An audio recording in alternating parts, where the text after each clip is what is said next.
Hello, my cute little smile chasers. Welcome back to my channel. मैं हूं दांतों की डॉक्टर सृष्टि शंकर और आज का वीडियो कुछ डिफरेंट होने वाला है, कुछ सीरियस होने वाला है, कुछ इम्पोर्टेंट बातों पे होने वाला है। ऐसी बातें जो सब नहीं करते और वो साइलेंटली इग्नोर कर दी जाती हैं। अगर आपने मेरा शॉर्ट्स देखा हो तो शायद आपको पता हो मैं किस बारे में बात कर रही हूँ, और अगर नहीं तो प्लीज हैंग इन देयर, आपको जल्द ही पता चल जाएगा। सो चलिए वीडियो की शुरुआत करते हैं।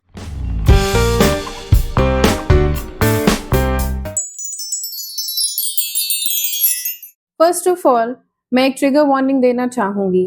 जो लोग भी ऐसी बातों से अफेक्ट होते हैं या उन्हें तकलीफ हो सकती है तो प्लीज वो आगे का वीडियो ना देखें। इसमें हम मेंटल हरासमेंट, अब्यूज और सुसाइड की बात करने वाले हैं।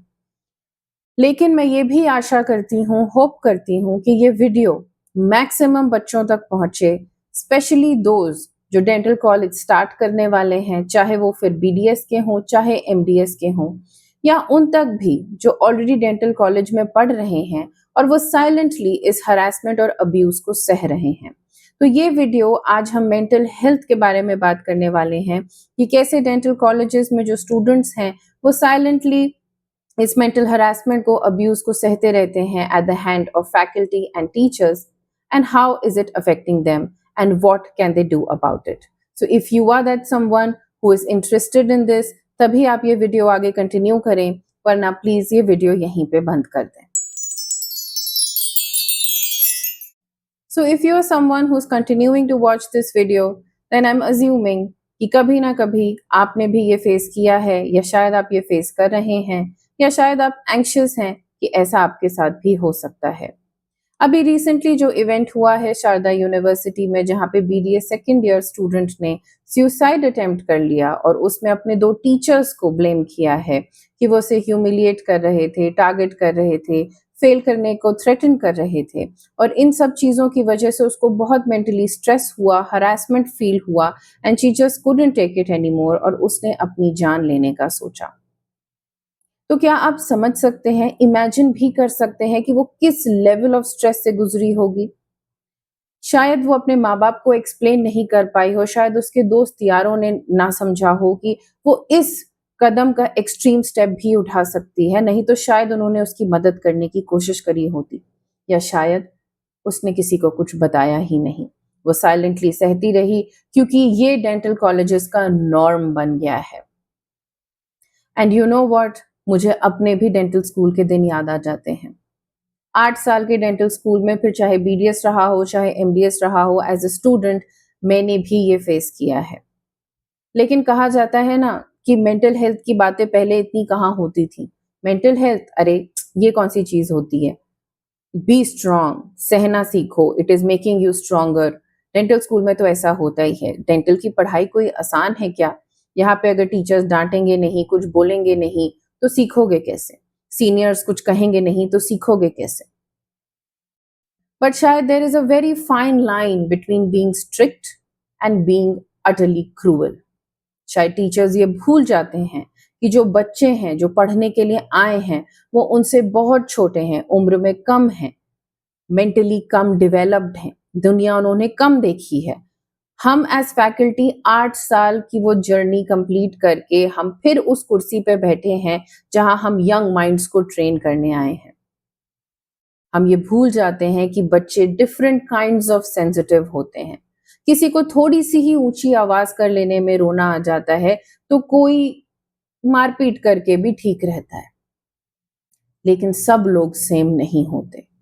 शायद उस लड़की के साथ जो कॉलेज में हुआ, अगर वो किसी और के साथ होता तो वो शायद सह भी ले जाता, सेंगी अरे चलो कौन सी बड़ी बात है। बट वो इतनी सेंसिटिव थी कि उससे ये बर्दाश्त के बाहर हो गया। और अब माँ बाप पे क्या गुजर रही है, कॉलेज वाले ये बात शायद आई गई कर देंगे, लोग कुछ दिन बाद भूल भी जाएंगे, जैसे सारे इंसिडेंट्स भूल जाते हैं, nobody really does anything about it. But आज यहाँ मैं एज अ फैकल्टी, जब मैं टेबल के इस साइड बैठी हूँ और मैं इन चीजों को देख रही हूँ और अपने दिनों को रीलिव कर रही हूँ, तो मुझे ऐसा लगता है कि इस बात के बारे में बात करना बहुत जरूरी है। इस बारे की बात की जड़ तक पहुंचना बहुत जरूरी है और ये एड्रेस करना जरूरी है कि एक्चुअली मेंटल हरासमेंट में आता क्या क्या है, किस चीज को आप हरासमेंट का नाम दे सकते हैं, किस चीज से आपको बुरा लग सकता है या किस चीज पे आपको आवाज उठाने की जरूरत है. So please dear students, keep watching this video because this is going to help you. So क्या है ये मेंटल हरासमेंट, या ऐसे कौन से एक्ट्स हो सकते हैं जो आपको लगे कि वो आपको मेंटली हरास कर रहे हैं या आपको स्ट्रेस दे रहे हैं. सो पहला कैन बी कि आपके दोस्तों के बीच में या पूरी क्लास के बीच में आपका मजाक उड़ाना, आपको पुट डाउन करना, कमेंट करना या आपके कॉन्फिडेंस को ब्रेक करना. That counts as mental harassment. Second can be कि फेवरेटिज्म करना, प्रेफरेंस देना. कोई किसी के नोन का बच्चा है या आपने अच्छा परफॉर्म किया तो वो उस टीचर का फेवरेट बन गया, या वो उस पर्टिकुलर सब्जेक्ट में अच्छा है तो उस टीचर का फेवरेट बन गया, तो उसको फेवर करना, प्रेफरेंस देना, उससे आपका कंपैरिजन करना और आपके कॉन्फिडेंस को ब्रेक करना. That is mental harassment. Constantly आपको क्रिटिसाइज करना, आप कितना भी कुछ कर लें वो उस टीचर के लिए पूरा पड़ता ही नहीं है, without any constructive criticism या constructive feedback. That is mental harassment. आपको नंबर कम देना क्योंकि उससे आपका कोई ग्रज है, आपको फेल करने की धमकी देना, या कोई भी काम आपसे ऐसा कराना इस बिना पे कि आपको नंबर ज्यादा दे देंगे या आप नहीं करोगे तो फेल कर देंगे. That is mental harassment. आपके पूरे बैच में आपको सिंगल आउट करना या कंप्लीटली इग्नोर करना या इनविजिबल फील कराना. That is mental harassment. आपके अपीयरेंस पे, आपके बैकग्राउंड पे किसी भी तरीके का कमेंट करना, कोई पर्सनल कमेंट करना, दैट इज मेंटल हरासमेंट. सो अगर आपके साथ इन चीजों में से कोई भी चीज अगर हो रही है या हो सकती है तो आप ध्यान रखिए, आप देखिए कि वो किस लेवल पे हो रही है, किस डिग्री पे हो रही है और आपको कितना अफेक्ट करी है और आपको कहाँ आवाज उठाने की जरूरत है. So why is it so common in dental college? और क्या ये सिर्फ डेंटल कॉलेजेस में ही हो रहा है? अगर आप मेडिकल कॉलेजेस में जाएंगे तो वहां की भी अपनी कहानियां हैं, किसी और यूनिवर्सिटी में जाएंगे तो वहां भी आपको ये चीजें सुनने मिलेंगी. शायद लोग भूल गए हैं कि ये नॉर्मल नहीं है. शायद भूल गए हैं कि रैगिंग को भी पहले नॉर्मल ही कंसिडर किया जाता था, सीनियर जूनियर के रिलेशनशिप बिल्डिंग को कंसिडर किया जाता था, लेकिन उसने इस कदर लिमिट्स क्रॉस कर दी कि उसके खिलाफ लॉज लाने पड़े, उसको इलीगल बोलना पड़ा. और अब आप किसी भी कॉलेज में जाएंगे तो बड़े बड़े होर्डिंग्स में आपको दिखाई देगा that ragging is not allowed. आज भी अगर रैगिंग को लेके किसी सीनियर की आप कंप्लेन कर देंगे, the first action that will be taken against that person is rustication. They will be thrown out of the college and they will not be allowed to take admission anywhere. इतना serious crime है ragging. तो हम ये faculty के हाथों mental abuse की बात क्यों नहीं कर रहे हैं, या क्यों है ये इतना नॉर्मल, या क्यों एज टीचर्स हमने ये मान लिया है कि ये करना ठीक है? इसका सबसे बड़ा कारण ये है कि एक जो हायरार्की चलती है ना कॉलेजेस में, कि सीनियर जूनियर टीचर स्टूडेंट, जिसमें कि जूनियर जो है वो सीनियर को क्वेश्चन नहीं कर सकता, सीनियर को कुछ बोल दिया तो भाई उठना बैठना मुश्किल हो जाएगा, हॉस्टल में आना जाना मुश्किल हो जाएगा. फैकल्टी को कुछ बोल दिया, फैकल्टी के खिलाफ कुछ कंप्लेन कर दी तो भाई फेल कर दिए जाएंगे. पता चला बीडीएस 5 साल का 10 साल में भी क्लियर नहीं हो पा रहा है. क्यों? क्योंकि टीचर ने हमारे अगेंस्ट ग्रज बना लिया कि मेरी कंप्लेन कैसे कर दी तुमने. दूसरा ये कारण हो सकता है कि क्योंकि टीचर्स ने वही एनवायरनमेंट एक्सपीरियंस किया है, उसी एक्सपीरियंस से 8 साल में निकले हैं, तो उन्हें लगता है ये नॉर्मल है, और अगर वो भी बच्चों के साथ ऐसे बिहेव कर रहे हैं तो वो भी नॉर्मल है. इसमें कौन सी बड़ी बात है? जब हम सह सकते हैं तो क्या तुम नहीं सह सकते? तीसरा रीजन ये हो सकता है कि there is a huge gap between mentorship and mental health awareness. जो मेंटरिंग है, जो मेंटल हेल्थ अवेयरनेस काउंसलर्स होने चाहिए, लोग होने चाहिए जो बच्चों को गाइड कर सकें, इस बिहेवियर को चेक रख सकें, या बच्चे आके जिनसे कंफर्टेबली बात कर सकें, वो चीजें मिसिंग हैं। And lastly, there is a huge pressure academic system जो हमारे इस कंट्री में है। अगर हम अपने एजुकेशन सिस्टम की बात करें, हमारे एजुकेशन सिस्टम सिर्फ मार्क्स पे फोकस करता है, पढ़ाई पे नहीं फोकस करता। आपने क्या सीखा वो मैटर नहीं करता, आपके नंबर कितने आए वो इस बात को दर्शाता है कि आपको आता कितना है। भले ही आपने रट के उल्टी करके वो मार्क्स लाए हो, इररिस्पेक्टिव ऑफ द फैक्ट, कोई फर्क नहीं पड़ता। Same in dental colleges, clinics में कोटा की टेंशन रहती है कि पेशेंट्स कैसे कंप्लीट होंगे, एग्जाम्स में थ्योरी की टेंशन रहती है, प्लस ये टेंशन रहती है कि प्रैक्टिकल्स में अलग पास होना है, थ्योरी में अलग पास होना है, फेल हो गए तो लोग क्या कहेंगे, मेरे फ्रेंड्स मुझ पे हंसेंगे, मैं पेरेंट्स को क्या बोलूंगा, टीचर्स मुझे जज करेंगे। इतने हाई प्रेशर एनवायरनमेंट में आप खुद सोचिए कि बच्चे के दिमाग में कितना प्रेशर है। वो ऑलरेडी बर्नट आउट है, वो ऑलरेडी चीजों के अगेंस्ट भाग रहा है, एंड गॉड फॉरबिड अगर वो 1 साल पीछे हो गया, 6 महीने पीछे हो गया, तो खुद के उसके बैचमेट्स उसको किस नजर से देखते हैं या ट्रीट करते हैं। तो इस सारी ह्यूमिलिएशन से बचने के लिए हम दौड़ते रहते हैं, हम मार्क्स लाते रहते हैं, हम कुछ भी करके किसी को भी बिना अपसेट किए अपने टारगेट्स अचीव करना चाहते हैं। इसलिए शायद ये इतना कॉमन है डेंटल कॉलेजेस में।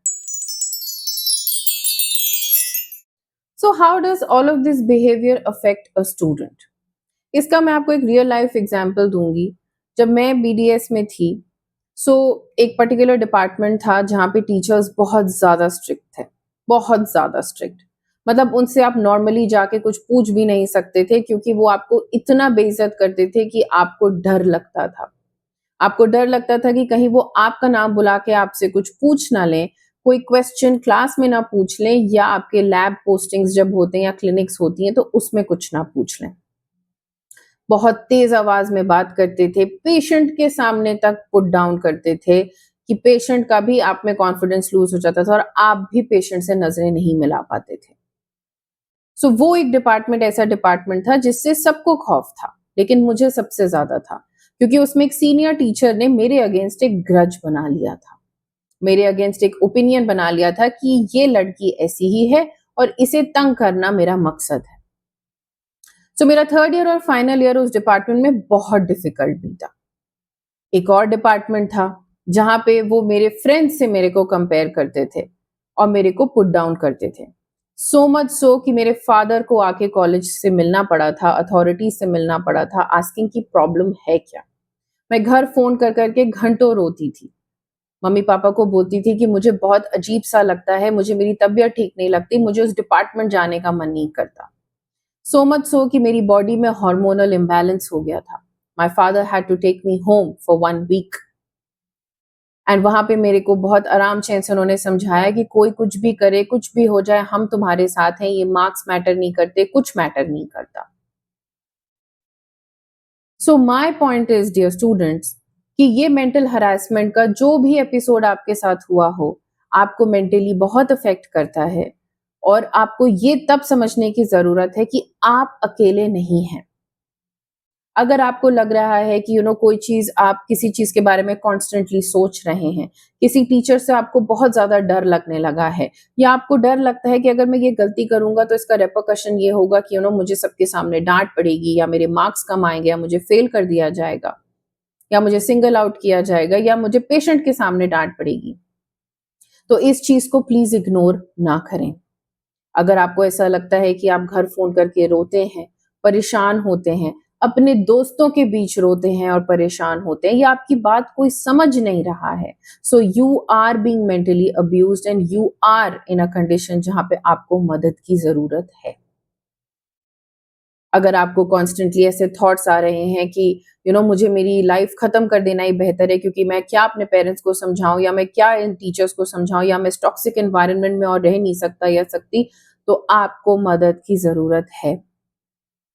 अगर कॉलेज जाने में मजा कम आने लगे और आपको लगे कि हॉस्टल में बैठ के रोना ज्यादा बेहतर है, या चीजों को अवॉइड करना बेहतर है, या कोई बात नहीं, अगर मेरी अटेंडेंस शॉर्ट भी हो गई तो कोई बात नहीं, मैं देख लूंगा या देख लूंगी बाद में, या आप और अब्यूजिव कंटेंट में कंटेंट्स में चले जाएं, जैसे कि आप और चीज़ों का सहारा लेने लगें टू सर्वाइव और cope up with dental college, then you need help.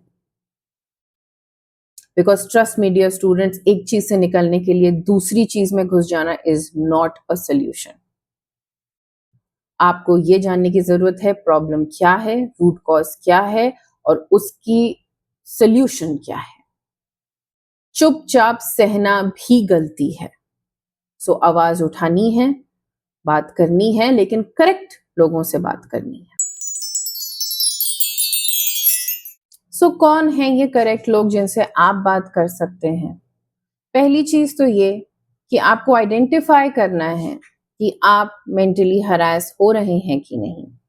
If a certain incident और एन एपिसोड कीप्स रिपीटिंग, या कोई टीचर आपके अगेंस्ट ग्रज बना रहा है, या जो भी चीजें मैंने बताई हैं वो आपके साथ कॉन्स्टेंटली रिपीटेडली हो रही हैं, और इसलिए नहीं कि आप जिंदगी में बेहतर हो या आप बेहतर परफॉर्म करें या आपकी ग्रोथ में वो हेल्प कर रहा हो, ब्रादर आपको वो पुट डाउन कर रहा हो, कॉन्फिडेंस ब्रेक कर रहा हो, तो हाँ, ये मेंटल हरासमेंट है।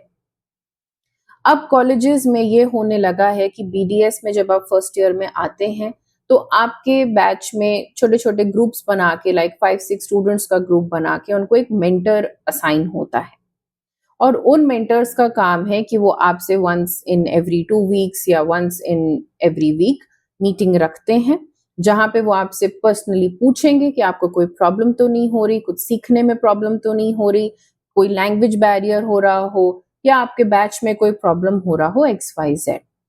तो आप अपने मेंटर्स से बात खुल के कर सकते हैं।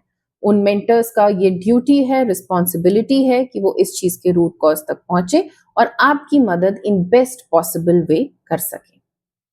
दूसरा, हर कॉलेज में आज की डेट में ग्रीवियंस सेल होता है, कंप्लेंट्स कमिटी होती है, हर ऐसा एक ग्रुप बनाया जाता है ऑफ टीचर्स ओनली जो आपकी कंप्लेंट सुनने के लिए बैठे हैं, असाइंड हैं। सो आप उनसे भी जाके बात कर सकते हैं, उनसे भी जाके अपनी बात बोल सकते हैं, और अगर आपको लगता है कि आप पर्सनली जाके नहीं बोल सकते तो आप अनोनिमसली भी लेटर्स डाल सकते हैं, अनोनिमसली भी इन कमिटीज को अप्रोच कर सकते हैं और अपनी प्रॉब्लम को शेयर कर सकते हैं। अगर इन 2 स्तरों पे भी आपको लगता है कि चीजें नहीं मैनेज हो रही हैं तो आप हेड ऑफ द डिपार्टमेंट के पास जा सकते हैं, नहीं तो आप प्रिंसिपल को अप्रोच कर सकते हैं। बिल्कुल अप्रोच कर सकते हैं और उन्हें बता सकते हैं कि इन सो एंड सो क्लास या सो एंड सो टीचर के साथ मुझे प्रॉब्लम हो रही है, या कोई मिसकम्युनिकेशन हो गया है, या वो मेरे साथ ऐसा बिहेवियर करते हैं जिससे मुझे फर्क पड़ता है। आप अपने बैच में अपने फ्रेंड्स के साथ शेयर कर सकते हैं, और अगर आपको लगता है कि वो भी ये फेस कर रहे हैं तो अगर आप कलेक्टिवली जाएंगे तो भी चीजें इम्पैक्टफुल होती हैं कि हाँ, एक बच्चे को ऐसा नहीं लग रहा है, 10 बच्चों को ऐसा लग रहा है, मतलब कोई प्रॉब्लम है। अगर प्रिंसिपल के लेवल पे भी, एचओडी के लेवल पे भी ये चीजें ठीक नहीं होती हैं तो आप वहाँ के मैनेजमेंट से, जो एडमिशन सेल है या एचआर डिपार्टमेंट है, उनसे भी बात कर सकते हैं। और आपको लगता है कि वहाँ पे भी आपकी हेल्प नहीं हो रही है तो फिर देन यू नो कि आपकी जो बॉडी है, जो डेंटल कॉलेज को देख रही है, सारे कॉलेजेस की अथॉरिटी जिसके अंडर है, that is Dental Council of India, आप उन्हें भी लिख सकते हैं। You can write them a mail, you can tell them that you are going through this and maybe they can help. और अगर आपके कॉलेज में मेंटल हेल्थ डिपार्टमेंट है, काउंसलर्स हैं, then nothing like it, you can very well approach them, talk to them, tell them कि हाँ, आपके साथ ये हो रहा है and how you can figure it out, कैसे आप इन चीजों को बेहतर कर सकते हैं। क्योंकि ऐसा भी हो सकता है बच्चों की, may be you might feel कि ये आपके साथ गलत हो रहा है, बट अगर कोई बड़ा चैन आराम से बैठ के आपको पर्सपेक्टिव दे, दूसरा पर्सपेक्टिव दे कि नहीं, इस टीचर का ये पॉइंट है या वो इसलिए ऐसा बिहेव कर रहे हैं क्योंकि, तो शायद आपको वो चीजें भी समझ में आती हैं, क्योंकि आप उस सिचुएशन से हट के चीजों को समझने की कोशिश कर रहे हैं। तो इसलिए ऑलवेज सीक हेल्प। पेरेंट्स आपके प्राइमरी सपोर्ट सिस्टम है, लेकिन अगर आपको लगता है कि पेरेंट्स से वो सपोर्ट नहीं मिल पा रहा या आप नहीं एक्सप्लेन कर पा रहे क्योंकि वो उसी एनवायरनमेंट में नहीं है, उसी कॉलेज में नहीं है, वो नहीं देख रहे हैं आपकी डे टू डे लाइफ, तो आप इन बाकी सारे ऑप्शंस को एक्सप्लोर कर सकते हैं। मेरी भी ईमेल आईडी आपको डिस्क्रिप्शन बॉक्स में मिल जाएगी, मैं यहाँ भी मेंशन कर दूंगी। प्लीज आप मुझे भी लिख सकते हैं, मुझे भी बता सकते हैं, maybe I can help you and I will try my level best to help you. But please dear children, like I always say, do not feel alone. आप इसमें अकेले नहीं हैं और मेंटल हेल्थ से ज्यादा कुछ भी लाइफ में इंपॉर्टेंट नहीं है. So always remember the following, dear students. No teacher has the right to make you feel worthless. Second, हाँ डेंटल एजुकेशन टफ है, लेकिन it should not cost you your peace, integrity और mental health. तीसरा, आपने बहुत मेहनत की है यहाँ पहुंचने के लिए, so don't let anybody tell you otherwise. Don't allow anybody to dim your light. And finally, अगर आप भी एक टीचर हैं जो ये देख रहे हैं, so be the mentor you wish you had and not the person जिसने वो एक्सपीरियंसेस किए हैं, ट्रॉमा फेस किया है और उसी एक्सपीरियंस और ट्रॉमा को वो आगे कैरी फॉरवर्ड कर रहे हैं. So my dear students, people watching this video, चाहे वो आप फिर एक फैकल्टी के लेवल पे हों, चाहे आप एक स्टूडेंट हों, चाहे आप ऑलरेडी पढ़ रहे हों, चाहे आप ज्वाइन करने वाले हों, तो प्लीज इन चीजों का बहुत ख्याल रखिए. प्लीज इग्नोर मत करिए और please please understand that ending your life, taking such extreme steps, getting into other abusive things is not the solution. Rather, talking about it, communicating, talking to the right people about it is the solution. जब तक आप problem को बताएंगे नहीं, problem को analyse नहीं करेंगे, identify नहीं करेंगे और उस बारे में बात नहीं करेंगे, उसे कन्वे नहीं करेंगे, तब तक उसका कोई सोल्यूशन भी नहीं मिलेगा. अंदर ही अंदर साइलेंटली घुटते रहेंगे तो उससे ना आपका भला होने वाला है ना किसी और का. So please talk about it. You are not alone. So this was all dear lovelies. कल का इंसिडेंट पढ़ने के बाद मैं बहुत ज्यादा अफेक्टेड थी और इसीलिए मैंने आज का वीडियो बनाया, क्योंकि एक स्टूडेंट के पॉइंट ऑफ व्यू से मैं उस लड़की का दर्द बहुत समझ सकती हूँ. लेकिन आज जब मैं एक फैकल्टी हूँ, एक टीचर हूँ, तो मुझे लगा कि एज ए टीचर मुझे ये ज़रूर एड्रेस करना चाहिए और बिल्कुल ये कम्युनिकेट करना चाहिए कि हाँ, हम एज टीचर्स कैसा हमें बच्चों के साथ बिहेव करना चाहिए. और हाँ बच्चों, आपको किन चीज़ों का ख्याल रखना है, किन लोगों से मदद मांगनी है, इस चीज़ को भी बता सकूं. सो अगर आपको लगता है कि आपके फैमिली में कोई है जो कॉलेज ज्वाइन करने वाला हो, या कॉलेज में है ऑलरेडी, और आपको लगता है कि शायद वो ये फेस कर रहा हो, तो प्लीज़ उसे ये वीडियो ज़रूर शेयर करें, मैक्सिमम लोगों तक पहुंचाएं जिससे अवेयरनेस फैले इस बारे में. और अगर आपको कोई एक्सपीरियंस अपना शेयर करना है या आपके साथ भी ऐसा कुछ हुआ जो आपको लगता है किसी की मदद कर सकता है, तो प्लीज़ उसे कमेंट में मुझे ज़रूर लिखें, लोगों को ज़रूर बताएं. एंड मिलते हैं जल्दी ही नेक्स्ट वीडियो में. Till then take care, bye.